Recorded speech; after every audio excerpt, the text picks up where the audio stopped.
एक लड़की थी दीवानी सी, Hey, एक लड़के पे वो मरती थी। easy now. उसकी आंखों की नमकीन मस्तियां देखकर कुछ कुछ होता है किरण।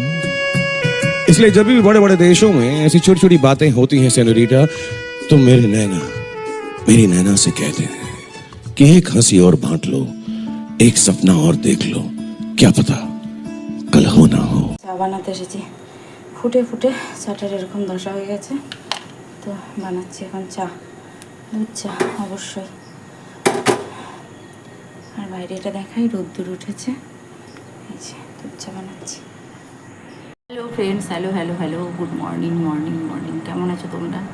আশা করি সবাই ভালো আছো, আমিও বেশ ভালো আছি।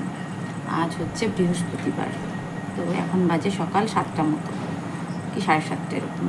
উঠেছি অনেকক্ষণ, আধ ঘন্টা মতো হয়ে গেছে, 6:30টায় উঠেছি আজকে। তো উঠে চাটা খেয়েছি একবার, সেকেন্ড রাউন্ড চা চলছে। এই চাটা খাবো, খেয়ে তারপরে বাকি যে কাজ আছে সেগুলো করবো। বাসনটা রাত্রে ধুয়ে রেখেছি, কিছু চায়ের বাসন আছে সেগুলো ধোবো। তো যেটা হচ্ছে, আজ হচ্ছে টিচার্স ডে, সর্বপল্লী রাধাকৃষ্ণনের, ডক্টর অবশ্যই বলতে হবে, ডক্টর সর্বপল্লী রাধাকৃষ্ণনের আজকে জন্মদিন হিসাবেই জন্মদিন, তাই আমরা টিচার্স ডেটা পালন করি। কেন টিচার্স ডেটা আজকে আমরা জন্মদিনটা না করে টিচার্স ডেটা করি, ঠিক আছে? এসব সব কিছু সবিস্তারে বলবো। তো তার জন্য একটু সময় লাগবে, এটা অনেকটা সময় সাপেক্ষ ব্যাপার। আর তো টিচার্স, যারা শিক্ষক শিক্ষিকা, আমার যারা শিক্ষক শিক্ষিকা, প্রথমেই আমার যারা গুরুজন, মানে আমার বাবা, আমার মা তো প্রথম শিক্ষক আমার, ঠিক আছে? প্রত্যেকটা সন্তানের মা হচ্ছে প্রথম শিক্ষক, তারপরে হচ্ছে তার বাবা, তার ফ্যামিলি, তারপরে হচ্ছেন গৃহশিক্ষক, যিনি আমাদের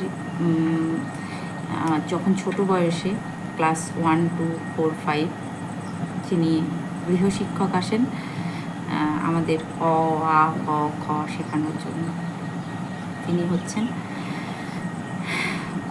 প্রথম শিক্ষক। তারপরে আমরা প্রাইমারি স্কুল যাই, প্রাইমারি স্কুলের শিক্ষকরা আছেন, প্রাইমারি স্কুলের শিক্ষকের গণ্ডি পেরিয়ে আমরা ক্লাস 5-এ হাই স্কুলে ভর্তি হই, যেখানে অনেক শিক্ষক শিক্ষিকারা আছেন। আমার যারা শিক্ষক শিক্ষিকারা আছেন তাদেরকে আমার তরফ থেকে শত কোটি প্রণাম, ঠিক আছে? আমি যখন আমার যারা প্রাইভেট টিউটার, আমার যারা প্রথম আমাকে যে হাতে খড়ি শিখিয়েছেন, তিনি হচ্ছেন আমার একটা কাকুটার নাম হচ্ছে অমর কাকু। আমার কাকু মানে আমাদের রিলেটিভ, উনি প্রথম তো মার কাছে শিখেছি, হাতে খড়িটা মা শিখিয়েছে, অ আ ক খ যা কিছু। তো পরে যিনি আমার গৃহশিক্ষক ছিলেন তিনি হচ্ছেন অমর কাকু। আমি আমার দাদা কাকুর কাছেই আমরা প্রথম প্রাইভেট টিউটার আমাদের, ঠিক আছে? আমাদের রিলেটিভ, আমার বাবার ভাই, তো উনি হচ্ছেন আমাদের গৃহশিক্ষক। তারপরে হচ্ছেন যেসব টিচারদের কাছে শিখেছি, পরে বড় হয়ে যেসব শিক্ষক শিক্ষিকারা আমাদের টিচিং দিয়েছেন বা আমরা তাদের কাছে শিখেছি, তো সেসব টিচারদের অসংখ্য প্রণাম, অজস্র প্রণাম। আমার কথাটা না কেন জড়িয়ে যাচ্ছে বুঝতে পারছি না, অজস্র প্রণাম আমার তরফ থেকে। তো এই হচ্ছে ব্যাপার। সবার প্রথমে আমার মাকে, কারণ আমার মাকেও অজস্র প্রণাম, কারণ আমার মা আমরা দুই ভাই বোনকে ক্লাস 10 পর্যন্ত আমার মা পড়া ধরা, পাশে বসে পড়ানো, যাবতীয় যা কিছু আমার মা করতো, ঠিক আছে? তো এভরিথিং আমার মা করতো, বাবা সময় পেত না, মা করতো। তো আমরা মায়ের কাছ থেকে অনেক কিছু শিখেছি। তো তারপর আসি আমার স্কুলের টিচার যারা আছেন, স্কুলের যারা এখন তো ম্যাম স্যাররা তো এখন রিটায়ার্ড, ওনাদের এখন অনেক বয়স হয়ে গেছে, যেহেতু আমারও তো অনেক বয়স হয়ে গেছে। তো সেই সব শিক্ষক শিক্ষিকারা যারা আমাদের তিল করে একটা করে আমাদের জ্ঞানের আলো দেখিয়েছে, এক পল দু পল করতে করতে আমাদের জ্ঞানের আলো দেখিয়েছে, যে সমাজে কোনটা ঠিক, কোনটা ভুল, কোনটা সত্যি, কোনটা মিথ্যা, সেখান থেকে তোমরা শেখো, জানো, সেই সব টিচারদের তার মধ্যে আমার স্কুলের একজন টিচার ছিলেন, যিনি আমাকে বা আমার দাদা মানে খুব ভালোবাসতেন। ওনার নামটা না করলেই নয়, উনি এখন রিটায়ার্ড। উনি হচ্ছেন শ্রদ্ধেয় নিমাইবাবু, নিমাই দত্ত ওনার নাম ছিলেন। উনি হচ্ছেন লাইফ সায়েন্সেস টিচার ছিলেন, ঠিক আছে। তো ওনার নামটা না করলেই নয়, উনি হচ্ছেন নিমাইবাবু। তো ওনাকেও অসংখ্য প্রণাম। আমি অজস্রটা না বলে অসংখ্যটা বলে ফেলেছি, সরি। ওনাকেও অজস্র প্রণাম। স্যার, আপনি যেখানেই থাকুন ভালো থাকুন, সুস্থ থাকুন, আপনার দীর্ঘায়ু কামনা করি, আপনি ভালো থাকুন। তো স্যারের সাথে যদি কোনো দিন দেখা হয়, এখন তো আমার দেবগ্রাম যাওয়া কমে গেছে, তো অবশ্যই একদিন দেখা হয়েছিল, সে অনেক দিন আগে। তো এইসব শিক্ষকদের থেকে অনেক কিছু শিখেছি। প্রথমেই যেটা শিক্ষকরা শেখান যে সদা সত্য কথা বলবে, তার মধ্যে থেকে কিছুটা আমরা ভালো জিনিসটা কম নিই, খারাপ জিনিসটা বেশি নিই, কিন্তু শিক্ষকরা সবসময় ভালো জিনিসটা দেওয়ারই চেষ্টা করেন। সদা সত্য কথা বলিবে, শিক্ষকরা বারবার বলেছেন। ওনার কিছু কথা আমার এখনও মনে আছে। উনি সবসময় বলতেন যে আগে সত্য কথা বলো তুমি, তাহলে তোমার কোনো ভয় থাকবে না। ইভেন আমার বাবাও বলতেন যে যা হবে একবারে সত্য কথা বলে দাও, পরে তোমাকে আর সেইটা একটা সত্যকে ঢাকতে গেলে 10টা মিথ্যা কথা বলতে হয়। তো এই শিক্ষাগুলো সব কিছু টিচারদের কাছ থেকেই আমরা শিখি। আর নৈতিক শিক্ষাটা বাবা মা অবশ্যই দিয়েছেন, এটা তো মানে বংশ পরম্পরায় আমরা শিখে এসেছি কোনটা ভালো কোনটা খারাপ, কাকে কটু কথা বলবো না, কার সাথে খারাপ ব্যবহার করব না, এগুলো বাবা মারাই আমাদের শিখিয়েছেন। তো এইটুকুই। আর হচ্ছে আমার যত শিক্ষক শিক্ষিকারা আছেন, শিক্ষক জিনিসটা এমন যারা অন্ধকারকে দূর করে জ্ঞানের আলোর দিশা দেখান, তারাই হচ্ছেন শিক্ষক। জীবনে যত অন্ধকার আছে, আমার পরিবেশের, আমার চারিপাশের যত অন্ধকার আছে, সেই অন্ধকারকে দূর করে জ্ঞানের আলোর দিশা দেখান, তারাই হচ্ছেন শিক্ষক। তো আগের সময়ের শিক্ষকদের, এখন শিক্ষকরা বা শিক্ষকের সাথে স্টুডেন্টদের দেখি অনেকটা দূরত্ব এসে গেছে, কিন্তু আমাদের সময় যেটা ছিল, শিক্ষক শিক্ষিকাদের সাথে মানে বন্ধুসুলভ সম্পর্ক ছিল, কিন্তু এখন সেটা অনেকটাই ডিস্টেন্স তৈরি হয়ে গেছে। তবুও বলবো যে একজন শিক্ষক কে রেসপেক্ট করতে অবশ্যই শেখায়। বন্ধু মানে কি সে তার মাইডিয়ার না, বন্ধুত্ব সুলভ সম্পর্কটা শিক্ষকের সাথে আমাদের, মানে আমরা শিক্ষককে একটা শিক্ষক বন্ধুর মতো যতটা বোঝাতে পারে, বা একটা ডক্টর একটা বাচ্চাকে যতটা বন্ধুর মতো বোঝাতে পারে, বন্ধুর মতো ট্রিট করতে পারে, তো সেই জায়গাটাতে আমি দেখেছি আমাদের নিমাইবাবু আমাদের যখন ক্লাস নিতেন, লাইফ সায়েন্স নিতেন, উনি যখন ক্লাস নিতেন মানে ওনার ক্লাসে চুপচাপ সাইলেন্ট, সকলে সাইলেন্ট, এমনকি যারা মানে অসভ্য দুষ্ট চরিত্রের ছেলে মানে মেয়েরা তারাও সাইলেন্ট, মানে মনোমুগ্ধ হয়ে ওনার ক্লাস করতেন, ঠিক আছে। উনি এমনভাবে স্টুডেন্টদের সাথে মিশতেন, তো তাই বলে কি ওনাকে রেসপেক্ট করতাম না, প্রচণ্ড রেসপেক্টেড মানুষ ছিলেন উনি। তো সেটাই বলার। তো সকল শিক্ষক শিক্ষিকাদের অসংখ্য প্রণাম, অজস্র প্রণাম। সকলে ভালো থাকবেন, সুস্থ থাকবেন। আর আপনাদের ভরসায় আমরা আমাদের ছেলেপিলেদের স্কুলে পাঠাই, নেক্সট প্রজন্ম সেটাই করবে আমাদের ভরসাতে, আপনাদের ভরসাতে আমাদের বাচ্চারা, আমাদের সন্তানরা, আপনাদের ভরসাতেই আমরা আছি। তো সকল টিচারদের জন্য অজস্র প্রণাম। ভালো থাকবেন, সুস্থ থাকবেন। আমার স্কুলের টিচার ম্যাম যারা আছেন তারাও প্রত্যেকে ভালো থাকবেন, সুস্থ থাকবেন। আপনাদের তো কাছে গিয়ে প্রণাম করার মতো হয়তো আমার সুযোগ হচ্ছে না, তো এইভাবেই আমি আমার শ্রদ্ধা যাপন করলাম। সকলে ভালো থাকবেন। এবার পরে আবার সর্বপল্লী রাধাকৃষ্ণনের ইয়েটা কেন টিচার্স ডেটা পালন করা হয় সেটা আমি পরে আসছি, ওকে। এটুকুই আমার বলার ছিল। আমার যত স্যার ম্যাম, আমার বাবা মা প্রত্যেককে আমার সহস্র কোটি প্রণাম। আর এখানে বসিয়েছি হচ্ছে সয়াবিন আর আলু পেঁপে তরকারি, আর ওখানে মুগ ডাল করেছি, আর এখানে ভাতের জল বসিয়েছি, গরম জলটা বসিয়েছি, তার কারণ হচ্ছে এই সয়াবিনের তরকারিতে দেবো আর ভাত বসিয়ে দেবো। চাল ধুয়ে দিয়েছি, এখন বাজে 10:30টার মতো। এবার পুজোর বাসনগুলো দেবো, পুজোর বাসন ধোয়া হয়নি। আর ঢেকে দিই। আর চাল ধোবো, এই যে চাল ধুতে দিয়ে ধোয়া হয়ে গেছে, একটু জলটা এই জলটাই তরকারিতে দেবো। আজকে এরকম এসেছে এখন পুজো করতে, সব মোটামুটি গুছিয়ে রান্নাবাড়ি করে কমপ্লিট করে পুজোটা করে নিই। বৃহস্পতিবার আজকে ঘন্টা বাজাবো না।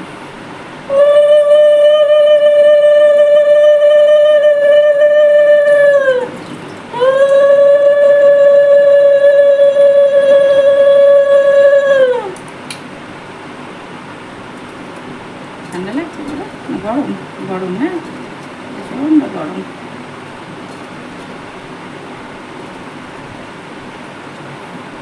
গুছিয়ে দিই।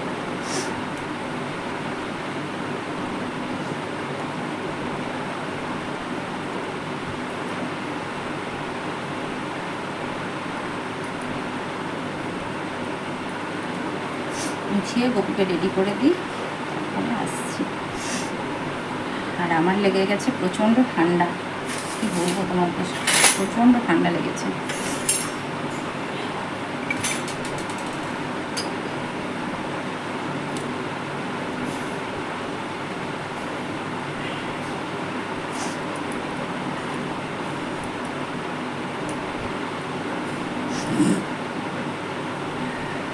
আমার গোপুকে রেডি করে দিই। ওম ভগবতে বাসুদেবায় নমঃ। ওম ভগবতে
হ্যালো হ্যালো, শুভ দুপুর।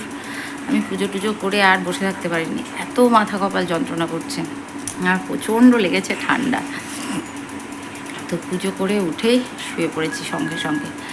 আর কি রান্না করেছি সেটাও দেখাতে পারিনি। মুগ ডাল করেছিলাম, বেগুন ভাজা, পটল ভাজা, ভেন্ডি ভাজা, মূলো ছেচকি, আর করেছিলাম হচ্ছে আলু সয়াবিনের তরকারি আর পাঁপড়। এতগুলো রান্না করেছি।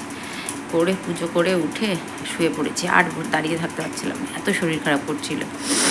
তো আমি রান্নাবান্নাও দেখাতে পারিনি, তোমাদের সাথে কথাও বলতে পারিনি। তো এখন উঠে দুজনে, কান্তিবাবু আর আমি দুজনে দুটো খেলাম। খেয়ে বলছে ওষুধটা খাও, বলছে খাচ্ছি। খেলে এখন গা পাকায় আমার, এই খেয়ে উঠে ওষুধ খেলেই গা পাকায়। তো এসি ফেসি চালাইনি, বন্ধই ছিল। কান্তিবাবু এসে চালালো। একটু পরে ওষুধটা খাবো। আর মানে পারছি না, বসে থাকতে পারছি না, সব চাবাচ্ছে, সারা শরীর মনে হচ্ছে চাবাচ্ছে। স্নান করে উঠে পুজোটা কোনো রকমে করেছি, করে উঠেই শুয়ে পড়েছি। আর এটা হয়েছে আমার, গা ধুয়েছি 2-3 বার, রাত্রে গা ধুয়েছি।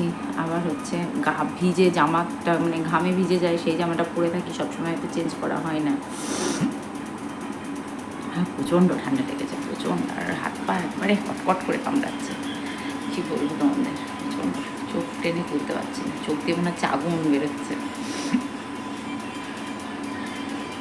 তো আজকে দেখছি, আজকে তো শিক্ষক দিবস, সবখানেই দেখছি মহা সমারোহে শিক্ষক দিবস পালন হচ্ছে। ভালো, বেশ ভালো। এটা সব কিছুই ঠিক হয়ে যাবে, হয়তো আগের মতোই সব ঠিক হয়ে যাবে। এই ভালো, বেশ ভালো। চলো শুয়ে করছি নমস্কার। ফ্রেন্ডস, গুড ইভিনিং, শুভ সন্ধ্যা। এখন বাজে কটা? 7টা মতো, 7টা 5। তো শরীরটা একদমই ভালো নেই, প্রচণ্ড ঠান্ডা লেগেছে, তার মধ্যে জ্বর জ্বর মনে হচ্ছে। আর উঠে সন্ধ্যা দিলাম, সন্ধ্যা দেওয়ার পর 1 কাপ চা বানিয়েছি। আর সে পুজো করে উঠে একটু খেয়ে শুয়েই ছিলাম, একটু ঘুমিয়েছি, শুয়েই ছিলাম। তো যেটা বলার সেটা হচ্ছে আমাদের কিছু কিছু স্কুলে আজকে দেখলাম বেশ মহা সমারোহে শিক্ষক দিবস পালন হচ্ছে। খুব ভালো কথা, খুবই ভালো কথা। এটা যে হচ্ছে ভীষণ ভালো কথা। তো আজকে যে মেয়েটা মারা গেছে,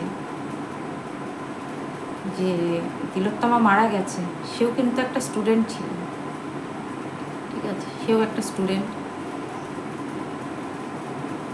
কারোর কন্যা সম, কারোর বোন সম, কারোর এক একজনের এক এক রকম, তাই না? কারোর ঘরে হয়তো তিলোত্তমার মতো বোন আছে, কারোর বা মেয়ে আছে, কারোর বা কি বলবো ওয়াইফ, মানে এক একজনের ঘরে এক এক রকম রয়েছে, ঠিক আছে? সকলকে সম্মান রেখে কথাগুলো বলতে বাধ্য হচ্ছি। কিছু কিছু জিনিস চোখে দেখে না আর সহ্য করা যাচ্ছে না। তো সকালে বলেছিলাম যে টিচার্স ডেটা কেন, তো রাষ্ট্রপতি ডক্টর রাধাকৃষ্ণনের 5 সেপ্টেম্বর হচ্ছে জন্মদিন। তো ওনাকে যখন ওনার ছাত্ররা বললেন, এটা সবাই জানে, এটা বলার কিছু নেই, তবুও বলি যে স্যার আপনার বার্থডে সেলিব্রেট হবে। এখন যেমন স্কুলগুলোতে বার্থডে মহা সমারোহে সেলিব্রেট হয়, তো সেটা সেলিব্রেট হবে। তো উনি এটাতে আপত্তি জানিয়েছিলেন, ঠিক আছে? সেটা হচ্ছে ওনার মহানুভবতা, যে না, আমার বার্থডেটা সেলিব্রেট না করে এটা টিচার্স ডে হিসাবে পালন করা হোক, এটা ওনার ছিল সম্মতি। নেক্সট ইয়ার থেকে ওনার যারা অনুরাগামী স্টুডেন্টরা ছিলেন তারা টিচার্স ডেটা পালন করেন, ঠিক আছে? তো সেই থেকেই টিচার্স ডে হয়ে আসছে, ইত্যাদি ইত্যাদি। আমরা যখন ছোটো ছিলাম তখন টিচার্স ডেতে কী হতো, খুব বেশি হলে 5 টাকা 10 টাকা করে চাঁদা দিয়ে একটা সুন্দরভাবে একটা অনুষ্ঠান হতো, তাই তো? টিচার্স ডেতে কেউ আবৃত্তি করতো, কেউ কিছু করতো, মানে কে যে যেটা পারতো সে সেটা করতো। কিছু ফুলের বুফে দিয়ে স্যার ম্যাডামদের দেওয়া হতো, এরকম হতো। এখন টিচার্স ডেতে কী হয়? এখন টিচার্স ডেতে যেটা হয়, যেটা চোখের সামনে দেখছি, আর আশেপাশে ফ্যামিলি ফাংশান হয়। ফ্যামিলি ফাংশান বলতে গেলে আশেপাশে যেসব স্কুলগুলোতে আছে, ফ্যামিলি ফাংশান বলতে গেলে এটাই বোঝায় যে তার বাড়ির বউ, মা, কাকিমা, জেঠিমা, পিসিমা, যে যেখানে আছে 14 গোষ্ঠী গিয়ে স্কুলে গিয়ে, সেই শিক্ষকের স্কুলে গিয়ে, সেখানে গিয়ে খাওয়া দাওয়া, হই হুল্লোড়, হাসি কান্না, বক্স বাজানো, সব কিছু এটা হচ্ছে এখন আজকাল টিচার্স ডেতে। ফটোশ্যুট, মানে যাবতীয় যা কিছু থাকে, অবশ্যই এখন আধুনিক, আমরা এখন 2024-এ দাঁড়িয়ে, অবশ্যই আমরা 24-এ দাঁড়িয়ে, কিন্তু মানুষ যে এতটা আপডেট হয়ে গেছে, এতটা আধুনিক হয়ে গেছে, সেটা জানা ছিল না, ঠিক আছে? মানে স্কুলটা এখন কি বলবো, নিজেদের ফ্যামিলি হোটেল বলো, ক্লাব বলো, মানে যেটাই বলো না কেন সেটাই কম বলা হবে। টিচারদের, কিছু কিছু টিচারদের, কিছু কিছু স্কুলে, সব স্কুলের কথা বলছি না, সব স্কুলের কথা টানছি না, কিছু কিছু স্কুলে কিছু কিছু টিচারদের শোনা কথা, দেখা কথা, তাদের কথা বলছি, ওকে? তো টিচার্স ডেতে কী হয়, বাচ্চাদের খাওয়ানো হয়, তাই তো? বাচ্চারা সারাদিন স্কুলে আসে, ছোট্ট ছোট্ট বাচ্চা, তারা একটা দিন টিচার্স ডেতে খাওয়ার জন্য তারা কেউ বড়রা 11-12-এ তারা ফাংশান করেন, তাদের জোগাড়যন্ত্রী আছে, সেগুলো বাচ্চারা করেন। দিন শেষে মানে ওই বাচ্চাদের একটু খাওয়ানোর ব্যবস্থা থাকে। সেখানটায় কি হয়, যেসব টিচারদের বাড়ির গার্জেন, ওই যে কাকিমা, জেঠিমা, পিসিমা যারা আছে, তারা গিয়ে সেখানটাতে তাদের ফ্যামিলি ফাংশন, পিকনিক, বা তার বরের স্কুল, তার ছেলের স্কুল, বাবা সে বলে কথা, সেখানে তো আর তুমি আমি আমজনতা যেতে পারবো না। সেখানে গিয়ে তাদের সেখানে মধ্যাহ্ন ভোজনটা তারা টুক করে গিয়ে, সবার আগে বাকি খেলো না খেলো গিয়ে টুক করে খেয়ে বাড়ি চলে আসে। শেষে কি হয়, যে বাচ্চাগুলো সারাদিন খাটছে, সারাদিন পরিশ্রম করছে, কিছু কিছু বাচ্চা দিনের শেষে তারা হয়তো খাচ্ছে বা অল্প একটু পেয়েছে, বা কেউ হয়তো পায়নি, কেউ হয়তো অল্প পেয়েছে, এরকম হয়, এরকম হয়। তো এটা দেখার দায়িত্ব কার? স্কুল কমিটির, ম্যানেজমেন্ট কমিটির, বা প্রধান শিক্ষকের বা প্রধান শিক্ষিকার। সে জায়গায় কি হচ্ছে, কোনো স্যার টিফিন বক্স, কোনো স্যার গামলা, হাঁড়ি, বালতি, যে যেখান থেকে যেটা পেয়েছে ম্যানেজ করে, বউ বাচ্চা যে যেখানে আছে তারা মনে হয় কোনো দিন খায়নি বা কিছু একটা, বাড়ির থেকে সেই বাচ্চার মুখের খাবারটা তুলে নিয়ে গিয়ে বাড়িতে গিয়ে বউ বাচ্চাদের খাওয়াচ্ছে। খুব ভালো কথা, আপনি খাওয়ান, আপনার যত ইচ্ছে তত খাওয়ান, বাট সেটা স্কুলে নিয়ে এসে অন্যরা যেমন করছে, ফ্যামিলি ফাংশন করে ফেলেছে স্কুলটাকে, আপনি আপনার বউ বাচ্চাকে নিয়ে এসে স্কুলে বসে খাওয়ান, নট টিফিন বক্স ভরে, বালতি ভরে, গামলা ভরে বাড়ি নিয়ে যাওয়ার কোনো প্রয়োজন নেই। আপনার যে বউ বাচ্চা যারা আছে, যারা অন্য টিচাররা যারা করছে বউ বাচ্চাদের নিয়ে গিয়ে স্কুলে বসিয়ে খাওয়াচ্ছে, খাওয়ান, কিন্তু তার সাথে সাথে আপনাদের একটা লক্ষ্য রাখতে হবে, যে বাচ্চাগুলো সকাল থেকে পরিশ্রম করছে তাদেরকে, তাদের খাবারটা রেখে তারপরে আপনি আপনার বউ বাচ্চা যে যেখানে আছে, কাকিমা, জেঠিমা, পিসিমা, তাদেরকে ডেকে খাওয়ান, কোনো আপত্তি নেই। তো এইটুকুই বলার, আমরাও বড় হয়েছি, আমরাও টিচার্স ডে আমাদেরও জীবনে এসেছে, আমরাও পড়াশোনার গণ্ডি পেরিয়েছি, আমাদের বয়স হয়েছে, অনেক কিছু চোখে দেখা গেছে। আজকের টিচাররা কেন সম্মান পাচ্ছে না? আমাদের সময় আমাদের টিচাররা, ম্যামরা, কই তাদের হাজবেন্ড, তাদের ওয়াইফ, তাদের কিছু, ওই তাদেরকে আমরা কোনোদিন স্কুলে দেখিনি, ইভেন এখনও আমরা চিনি না, কোনো ম্যামের হাজব্যান্ডকেও চিনি না, কোনো টিচারের ওয়াইফকেও চিনি না। কেন চিনি না? কারণ তারা কোনোদিন স্কুলের পা পর্যন্ত রাখেনি। এখন কি হচ্ছে, আমার বরের স্কুল, আমার বাবার স্কুল, আমার ছেলের স্কুল, আমার কাকার স্কুল। আরে ভাই, ঠিক আছে, তোদের স্কুল, তোদের পার্সোনাল প্রপার্টি তো আর নয়, ঠিক আছে, কিন্তু তার সাথে সাথে এটা মাথায় রাখতে হবে যে যে খাবারটুকু আয়োজন করা হয়েছে বাচ্চারা ঠিকঠাক খাচ্ছে কি না, ঠিক মতো খেতে পেয়েছে কি না, শেষে যারা খাচ্ছে তাদের দেখার দায়িত্ব স্কুলের গার্জেনদের। অবশ্যই এটা করা উচিত। এমনটা নয় যে আমি খেয়ে উঠে সেজে গুজে লিপস্টিক মেরে খেয়ে উঠে চলে আসলাম, এমনটা নয়। যে কাজটা করতে হবে দায়িত্ব সহকারে করতে হবে। ওই বাচ্চাগুলো সকাল থেকে খাটছে। তো এইটুকুই বলার ছিল। আর হচ্ছে যেগুলো, এটা বলতে বাধ্য হলাম কারণ অন্যায় মেনে নেওয়াটা না খুব চোখে লাগে, খুবই দৃষ্টিকটু লাগে। যেখানে আজকে রাজ্য তোলপাড়, মানে আজকে শুনানির ডেট ছিল সেটাকে পিছিয়ে দেওয়া হয়েছে, যেখানে আজকে রাজ্য, মানে রাজ্য কেন, সারা ভারতবর্ষের বাইরের স্টেটও তো, ভারতবর্ষের বাইরের কান্ট্রিগুলোতেও তোলপাড় হচ্ছে, সে জায়গায় মহা সমারোহে গান বাজনা, নাচ গান করে কি করে এরা পারে, কি করে পারে? বেশ কিছু স্কুল দেখলাম, খুব ভালো লাগলো তাদের দেখে, খুব ছোট্ট করে টিচার্স ডেটা পালন করেছে, খুব ছোট্ট করে, খুব সুন্দর করে, ভালো লাগলো। বেশ, আমার আশেপাশেই কিছু স্কুল আছে, বেশ ভালো লাগলো, সেই স্কুলের টিচারদের প্রতি শ্রদ্ধা আমার আরও বেড়ে গেল। কিন্তু কিছু কিছু স্কুল আছে যেসব স্কুলে এইগুলা হচ্ছে। করবি, আরও করার সময় আছে, তোমরা করো, কিন্তু এই যে পিরিয়ডসটা চলছে না, এটা পেরিয়ে গেলে করো, কোনো আপত্তি নেই। আজকে এতগুলো লোক কলকাতার পথে দাঁড়িয়ে, তাদেরকে কেউ জল দিচ্ছে, কেউ বিস্কিট দিচ্ছে, কেউ কিছু দিচ্ছে, আর তোমরা মহা আনন্দে নৃত্য করছো। করো, সব কিছু করো, আনন্দ করো, অনুষ্ঠান করো, সব কিছু করো, কেউ বারণ করেনি তোমাদের করতে। কিন্তু যেটা দৃষ্টিকটু, যেটা চোখে লাগে, আজকে শুনানির ডেট ছিল, সেটাকে পিছিয়ে দেওয়া হয়েছে। এই নিয়ে, এই বিষয়ে কারোর কোনো ইয়ে নেই। ওনারা ওনাদের মতো নাচ গান, সেলিব্রেশন, এগুলো চোখে নেওয়া যায় না। এটা আমি হয়তো অন ক্যামেরা বলছি, আরও 10 জন আছে আমার, যারা পিছনে বলছে, যারা সমালোচনা করছে। এটা শুধু আমার একার কথা না, এটা সারা পলাশিপাড়ার আমার মতো মায়েদের, আমার ছেলেরা যে ব্যাচ ছিল, প্রত্যেকটা মায়ের একই কথা। প্রত্যেকের কথাটা, তাদের কথাটা আমার মারফতে আমি বলছি। যাই হোক, সকলে ভালো থেকো, সুস্থ থেকো, ভালোবাসায় থেকো। আর আজকে মনটা ভীষণ খারাপ, খারাপের কারণ হচ্ছে আজকে যে শুনানিটা দেওয়ার ছিল সেটা ডেটটা আরও পিছিয়ে দেওয়া হয়েছে। সবই বুঝতে পারছি, সবই জানছি, বাট জানি না কি হবে। তো এই হচ্ছে ব্যাপার। তো সকলে ভালো থেকো, সুস্থ থেকো, ভালোবাসায় থেকো। দেখা হচ্ছে নেক্সট ভিডিওতে। আজকের মতো আমার আর কিছু দেখানোরও নয়, বলারও নেই, ভিডিওটা এমনিতেই অনেক বড় হয়ে গেছে। তো আজকের মতো আসি, সকলে ভালো থেকো।